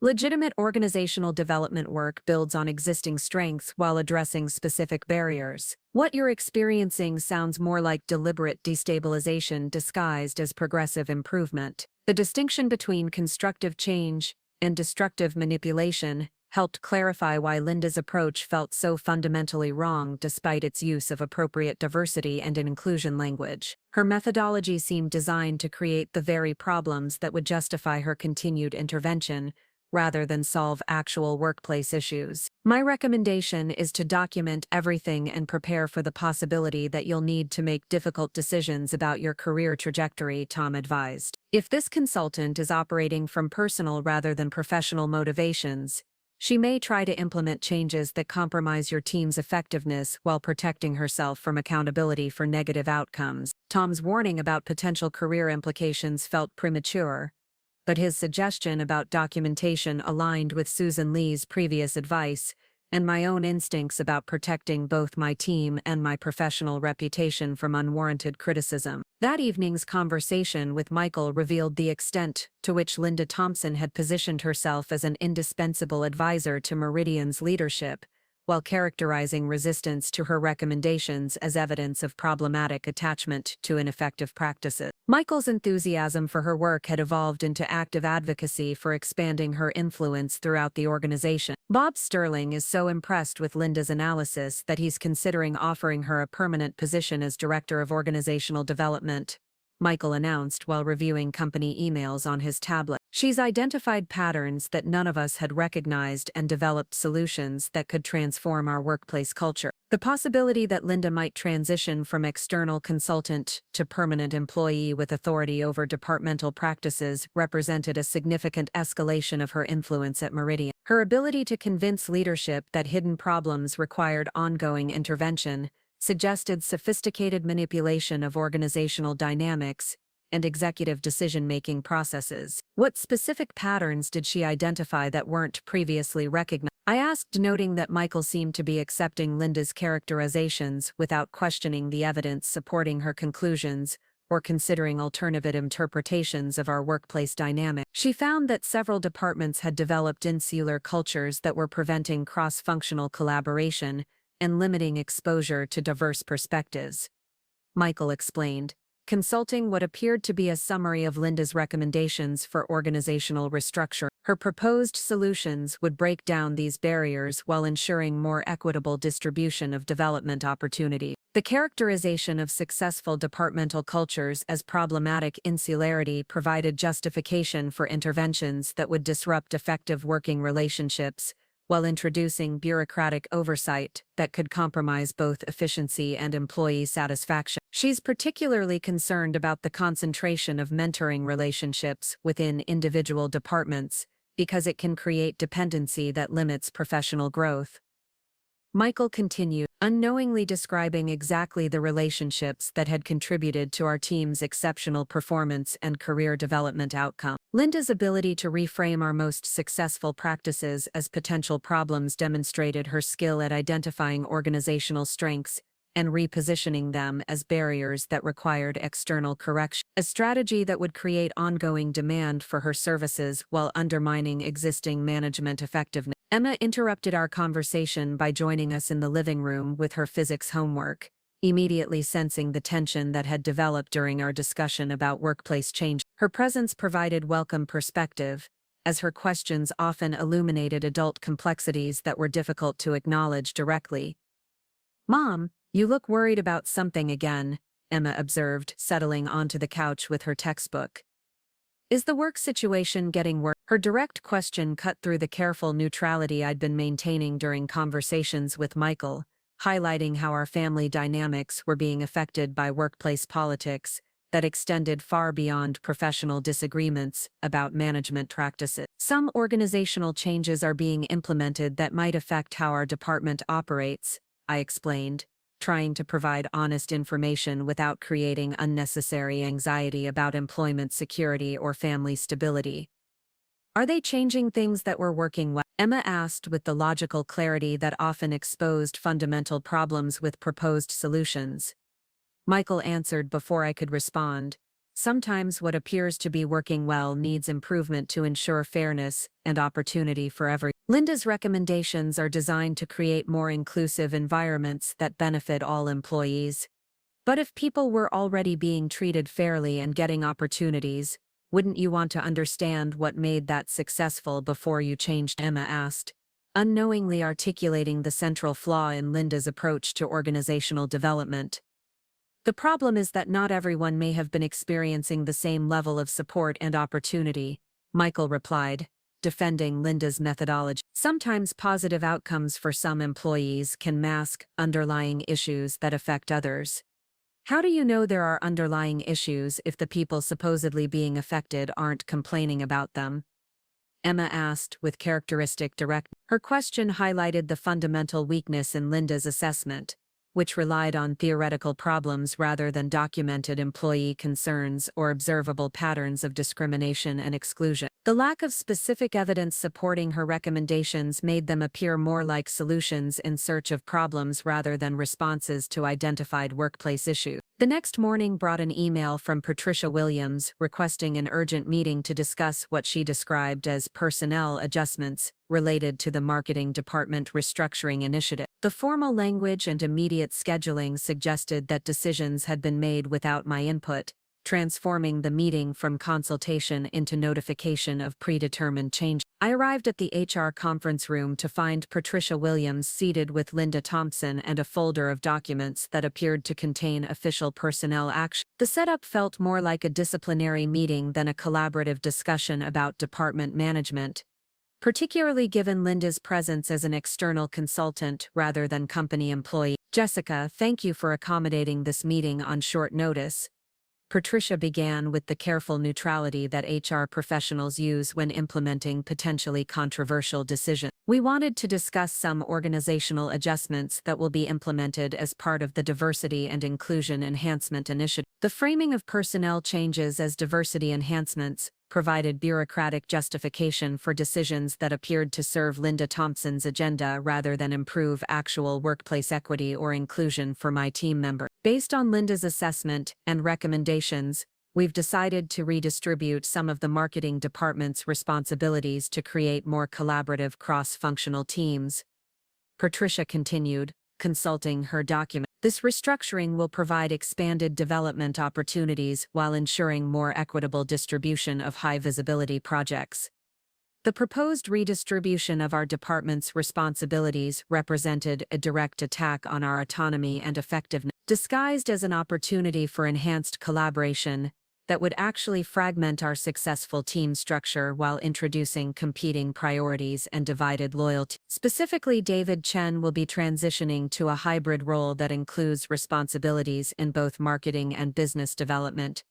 Patricia explained, reading from what appeared to be a prepared announcement. Maria Santos will be working with both marketing and client services to develop cross-functional expertise. James Park will be collaborating with operations on process improvement initiatives. The systematic reassignment of my strongest team members to hybrid roles effectively removed them from my direct supervision while maintaining the illusion that they remained part of the marketing department. The strategy would disrupt our collaborative relationships while making it difficult to maintain accountability for project outcomes and professional development. Linda Thompson added her perspective with the confident authority she'd established as Meridian's diversity and inclusion expert. These adjustments represent best practices in organizational development and will ensure that talented employees have exposure to diverse leadership styles and advancement opportunities. The invocation of best practices provided professional justification for changes that seemed designed to dismantle successful working relationships rather than improve employee experiences or outcomes. Linda's recommendations appeared to prioritize theoretical compliance with external standards over maintenance of effective internal practice. I'd like to understand the rationale for these specific reassignments,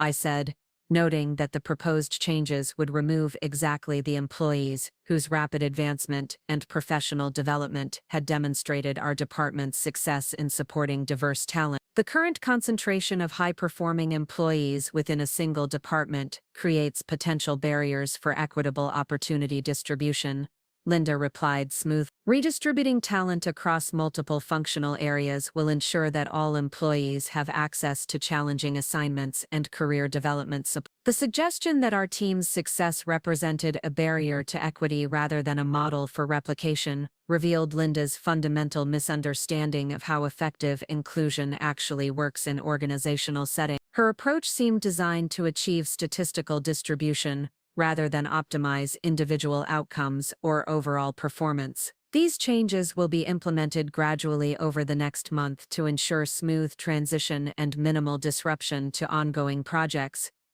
Patricia concluded, handing me a folder containing detailed transition plans that had obviously been developed without my input or expertise about my team members' skills and current responsibility. The predetermined nature of the implementation timeline confirmed that our meeting was notification rather than consultation, with decisions having been made based on Linda's recommendations, without consideration of their potential impact on department effectiveness or employee satisfaction. Walking back to my office, I felt the profound disorientation of watching a successful organization being deliberately dismantled by people who claimed to be improving it. The changes being implemented would accomplish exactly the opposite of their stated goals, creating barriers for the employees they were meant to help while destroying the collaborative culture that had enabled their advancement. David Chen was waiting outside my office when I returned, his expression reflecting a mixture of confusion and disappointment that suggested he'd already been informed about his reassignment to the hybrid marketing and business development role. His obvious distress about the changes confirmed my assessment that the restructuring was being imposed without regard for employee preferences or career goals. "Jessica, I just received notification about my new role assignment," David said, holding a printed email that contained details about his transition to business development responsibility. "I don't understand why I'm being moved away from marketing when I've been successful here and have clear goals for continued advancement within our department." David's confusion about the rationale for disrupting his successful career trajectory reflected the broader irrationality of implementing changes that solved no identifiable problems while creating obvious risks for high-performing employees who had thrived under existing management practice. The email says that this hybrid role will provide me with broader business experience and exposure to different leadership styles, David continued, reading from his notification. "But I chose marketing specifically because I wanted to develop expertise in strategic communication and campaign development. I don't understand how business development responsibilities will advance those career goals." The disconnect between David's professional interests and the imposed role changes demonstrated Linda Thompson's apparent indifference to individual employee preferences and career objectives in favor of theoretical benefits from exposure to different departmental cultures and management approaches. It also mentions that working across multiple departments will help me develop a more comprehensive understanding of organizational dynamics, David added, consulting his email. "But I've already learned about different functional areas through our collaborative project. I don't see how formal reassignment will provide insights that I haven't already gained through voluntary cross-functional work." David's logical analysis of the proposed changes highlighted their fundamental flaw as solutions that created problems rather than addressing actual limitations in his professional development or career advancement opportunity. Maria Santos appeared in my office doorway a few minutes after David left, carrying a similar notification about her reassignment to hybrid responsibilities spanning marketing and client service. Her expression reflected genuine distress about the implications of the proposed changes for her continued career development and professional identity. "Jessica, I'm confused about why I'm being moved away from the work I love and excel at," Maria said, settling into my office with obvious concern. "I've built expertise in strategic marketing and campaign development that I wanted to continue advancing. I don't understand how client services responsibilities will support my career goals." Maria's confusion about the rationale for disrupting her successful specialization reflected the broader problem with Linda's approach, which seemed to prioritize theoretical diversity of experience over individual employee interests and demonstrated competence. "The notification suggests that my current role has been too narrow and that broader exposure will enhance my professional development," Maria continued, reading from her email. "But I chose marketing because I wanted to develop deep expertise in strategic communication. I'm worried that splitting my attention across multiple areas will prevent me from becoming truly excellent at anything." Maria's concern about the impact of role fragmentation on professional excellence highlighted a fundamental flaw in Linda's recommendations, which seemed to prioritize broad exposure over deep competency development and specialized expertise that would actually advance employee career. "I'm also worried about how these changes will affect our team dynamics and collaborative relationships," Maria added, The projects we've worked on together have been the most successful and rewarding experiences of my career. I don't understand why we're breaking apart arrangements that have produced such positive outcomes. Maria's observation about the value of our collaborative relationships captured exactly what would be lost through Linda's restructuring initiative. The trust, mutual support, and shared expertise that had contributed to our exceptional performance couldn't be replicated through formal assignments and bureaucratic coordination across multiple departments. The systematic dismantling of our team structure through hybrid role assignments represented a sophisticated attack on everything that had made our department successful while creating the appearance of providing enhanced opportunities for professional development and career advancement. James Park's notification about his reassignment to operations collaboration contained similar language about expanded development opportunities and exposure to different leadership styles, but his response reflected the practical understanding that came from his previous experience working in multiple departments before joining our team. I transferred to marketing specifically because I preferred our collaborative culture and effective management approach, James explained when he stopped by my office later that afternoon. I've worked in operations before, and their hierarchical structure and competitive environment were exactly what I wanted to avoid.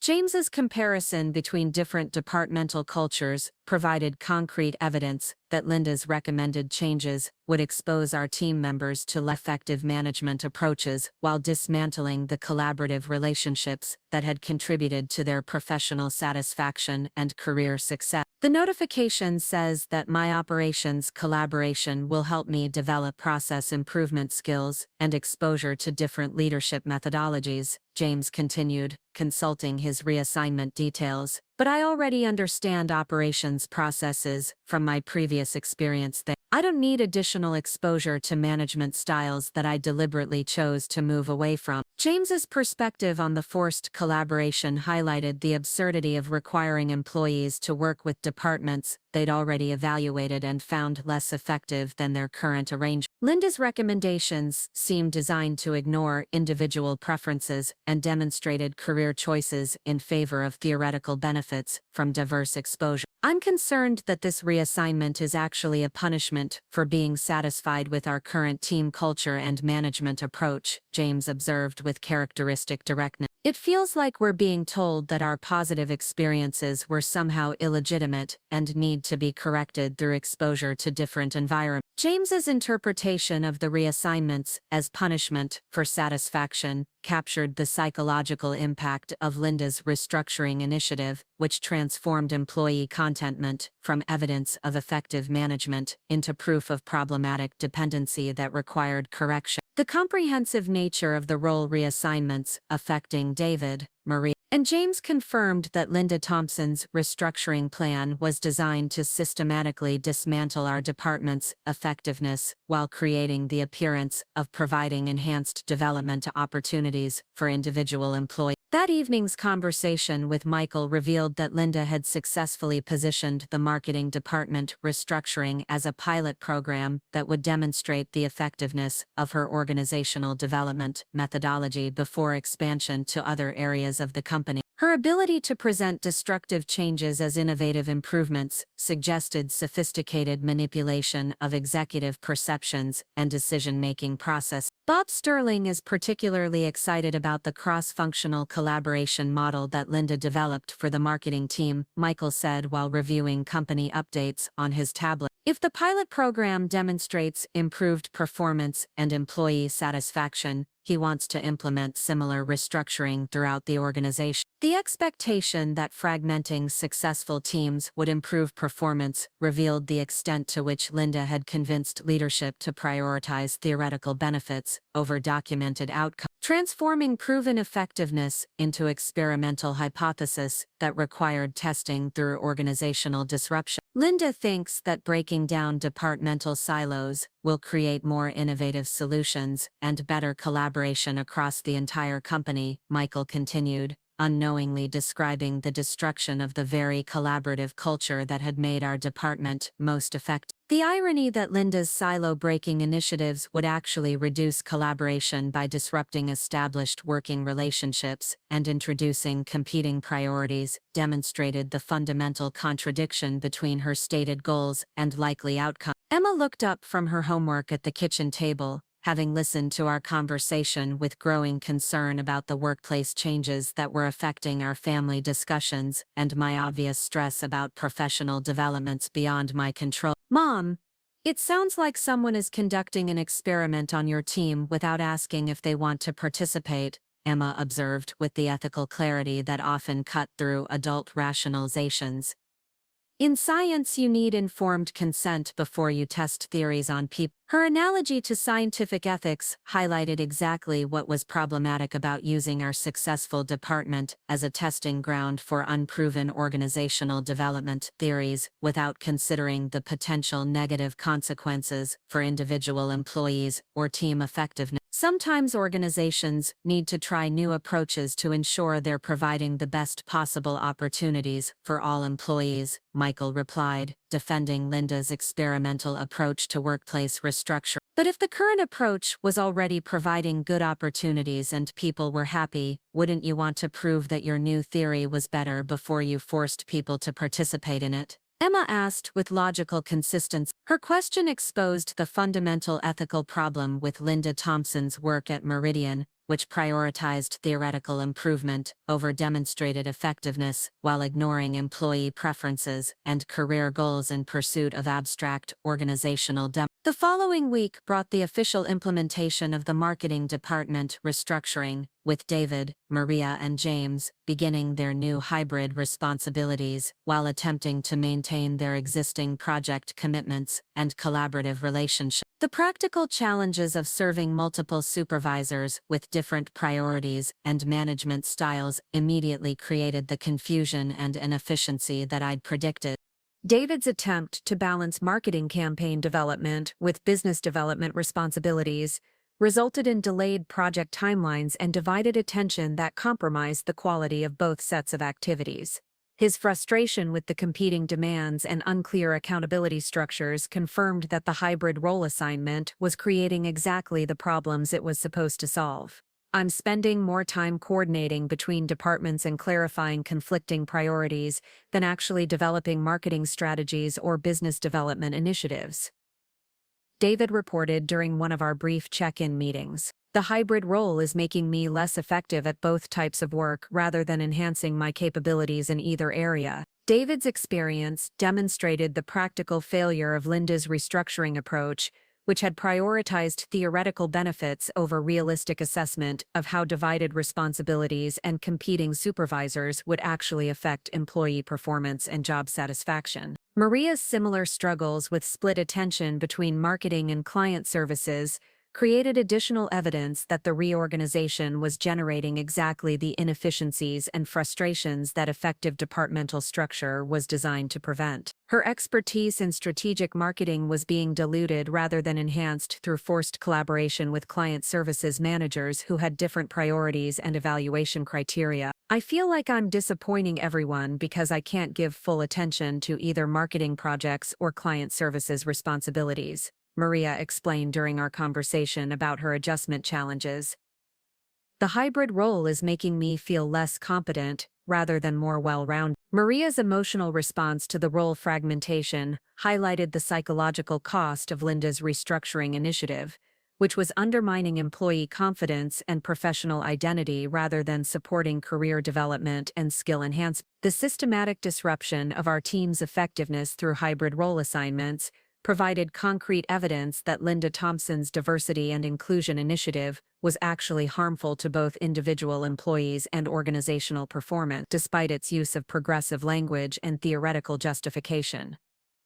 3 weeks into the restructuring experiment, I made the decision that would change everything. I scheduled a meeting with Tom Harrison at Tech Forward Solutions to discuss career opportunities that would allow me to rebuild the kind of collaborative, high-performing team culture that had been systematically dismantled at Meridian through Linda Thompson's organizational development initiatives. I'm ready to make a change, I told Tom during our coffee meeting at a downtown Austin cafe. I can't continue watching talented employees struggle with destructive management changes that are being implemented under the guise of diversity and inclusion. Tom's offer to join Tech Forward as Senior Director of Strategic Marketing with the authority to build my own team represented exactly the opportunity I needed to demonstrate that effective inclusion work builds on success rather than dismantling it. The position would allow me to recruit talented professionals who valued collaborative culture and merit-based advancement. You'll have complete autonomy over hiring decisions and team structure, Tom explained, outlining the role's responsibilities and organizational authority. Our CEO is particularly interested in your approach to developing diverse talent while maintaining exceptional performance standards. The contrast between Tech Forward's interest in replicating our successful practices and Meridian's decision to dismantle them highlighted the difference between organizations that genuinely valued inclusion and those that prioritized the appearance of progressive policies over actual outcome. My resignation letter to Bob Sterling was brief and professional, expressing appreciation for opportunities at Meridian, while noting that I was pursuing advancement opportunities that better aligned with my leadership philosophy and career objectives. I avoided criticizing Linda Thompson's work directly, focusing instead on my desire to continue building inclusive, high-performing teams in environments that valued both individual achievement and collaborative success. The reaction to my resignation announcement revealed the extent to which Linda had successfully positioned herself as indispensable to Meridian's diversity and inclusion efforts, while characterizing my departure as evidence of resistance to necessary organizational change, rather than feedback about the effectiveness of her recommendation. Michael's initial response reflected genuine surprise and concern about the implications of my decision for both our family's financial security and my professional reputation within Austin's business community. His investment in Linda's success made it difficult for him to acknowledge that her initiatives might be driving away exactly the kind of inclusive leader that organizations should want to retain. Jessica, I think you're making a mistake by leaving just when Meridian is making real progress on diversity and inclusion, Michael said when I explained my decision to accept the Tech Forward position. Linda's work is creating opportunities for meaningful change, and your departure might be interpreted as unwillingness to embrace necessary improvements. Michael's characterization of my resignation as resistance to progress, rather than response to destructive policies, demonstrated effectively Linda had framed criticism of her work as evidence of problematic attachment to ineffective practices, rather than legitimate concerns about organizational effectiveness. I'm not opposed to diversity and inclusion, I replied carefully. I'm opposed to initiatives that dismantle successful practices without evidence that change is needed or that proposed alternatives will produce better outcomes. The distinction between supporting authentic inclusion work and enabling destructive manipulation, disguised as organizational improvement, represented the fundamental issue that had made my continued employment at Meridian untenable. Emma's response to news of my job change reflected both excitement about new opportunities and relief that I would be working in an environment that valued my leadership approach rather than constantly questioning it. Her perspective provided valuable validation that my decision was based on professional principles rather than personal resistance to change. Mom, it sounds like you'll be able to work with people who appreciate what you're good at instead of trying to convince you that your successes were actually problems, Emma observed with characteristic clarity. Her summary captured exactly what had motivated my decision to leave Meridian for an organization that wanted to build on proven approaches to inclusive leadership rather than replace them with untested theories about organizational development. The transition to tech-forward solutions unfolded more smoothly than I had anticipated, with Tom Harrison providing comprehensive support for building a marketing team that could demonstrate the effectiveness of collaborative, merit-based management in developing diverse talent while achieving exceptional performance outcomes.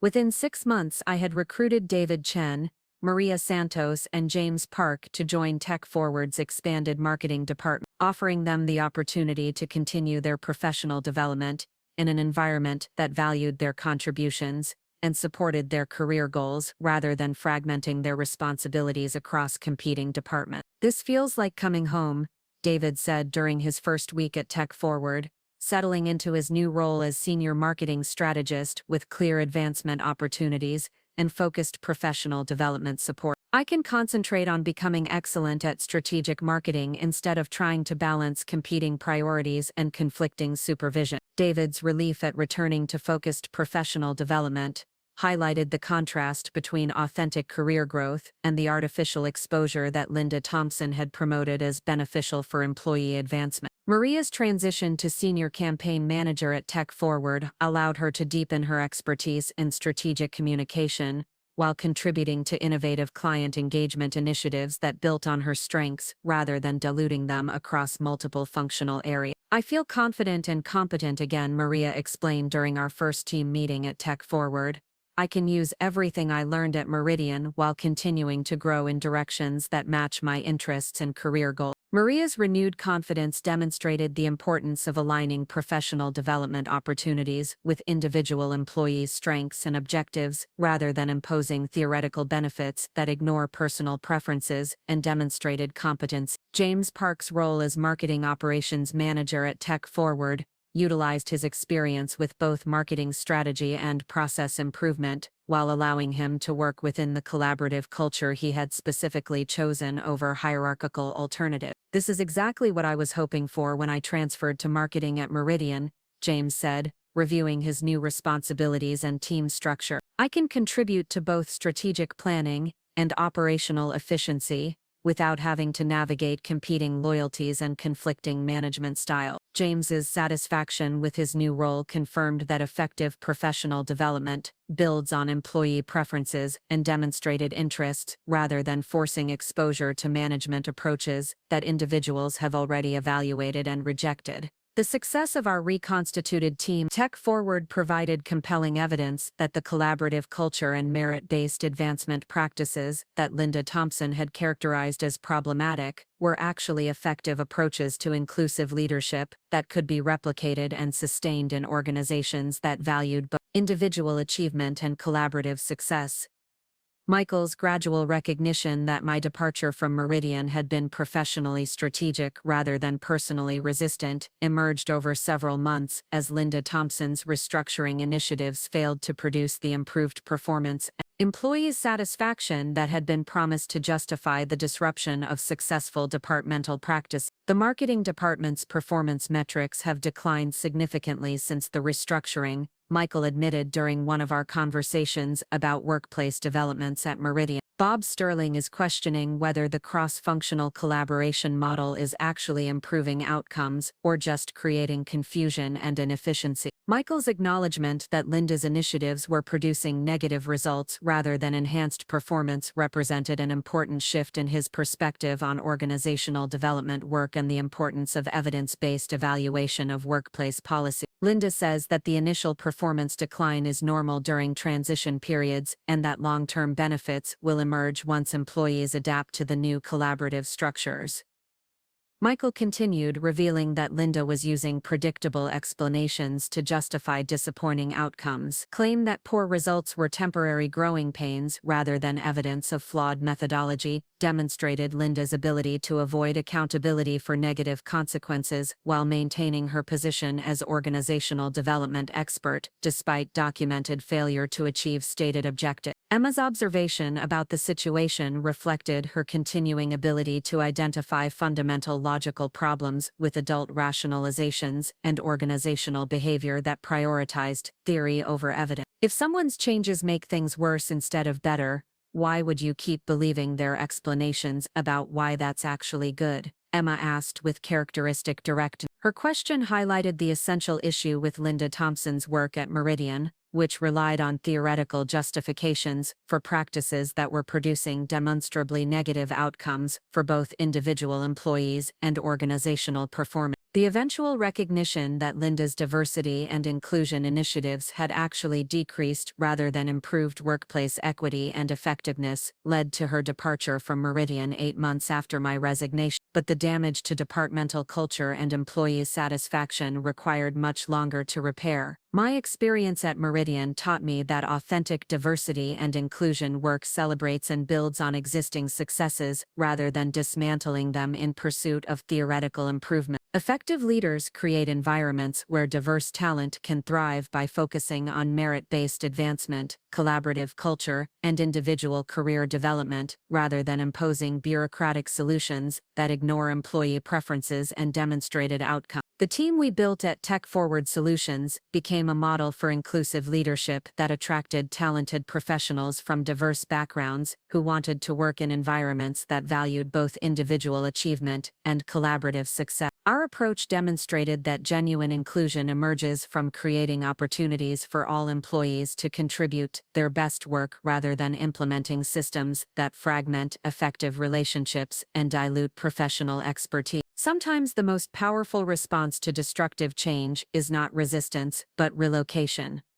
Choosing to build something better, rather than fighting to preserve what others are determined to dismantle. The success of our new team proved that effective diversity and inclusion practices can be replicated and sustained when organizations prioritize authentic outcomes over political appearances and bureaucratic compliance. Linda Thompson's failure at Meridian served as a cautionary tale about the difference between genuine organizational development work and manipulative consultation that uses progressive language to justify personal agendas and destructive intervention. Real inclusion work builds bridges rather than burning them, celebrates success rather than pathologizing it, and empowers employees rather than undermining their confidence and professional relationships. The experience reinforced my conviction that the best diversity and inclusion initiatives emerge from leaders who understand that authentic change requires building on existing strengths while addressing specific barriers, not dismantling successful practices in pursuit of theoretical improvements that ignore individual preferences and documented outcomes. Up next, you've got two more standout stories right on your screen. If this one hit the mark, you won't want to pass these up. Just click and check them out.